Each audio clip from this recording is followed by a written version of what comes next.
bigay ng babae niyo, bagamat siya ay duka, ay ang buo niyang ikabubuhay. So, tingnan po natin, kung si Jesus ay napo sa tabi ng gulugan ng galog, parang tiles and covering box natin.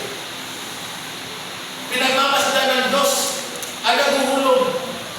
Namasdan na ang mga mayaman na malalaki ang binibigay. At napagmasdan na rin ang isang biyugang duka na.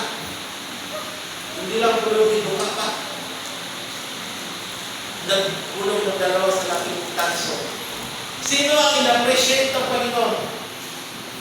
Sino ang nakapagbigay ng kaluguran sa Panginoon? Ang malalaki ba ang binibigay? Nasabi sa talata na bahagi lamang ito ng kanilang yaman? O ang binigay ng dalawang salaking tanso?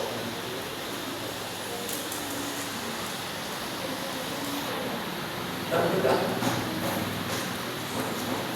Kasi muna mga alam, siguro, ang Panginoon Isus, nagmamasid siya, ang mga mayaman na naguhulog ng salapi, lahat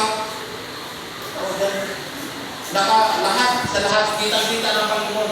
O kaya itong mga salapi na wala pa ng papel noon, ibinubuhos nila ang salapi nila at pagbuhos nila sa salapi sa lugar ng malakas ang tulog noon. Kaya marami na ibigay. Samantala ang babae nila ay kusilang. Hindi na kapag bibigay ng kaluguran sa Panginoon ang salapi sa halaga ng ating salapi. Dito pa naman. Hindi pa ako naging Christian Church. Ako naging ganito ng church. Naging linis. Dito sa atin noon, ang pinag-operan, hindi offering box, offering bag sa bag na yun. Dahil ako nag-linis dito noon, kasama ko sinalas ng tiya, nakita ko, pag nakita ko sa ng bag, na isang tabi lang, hindi sabi lang na yung tira. Hindi ko alam kung sino nagdala. Yung baka sa hindi lang nakuha ng libro. Minsan, may naman yung tira.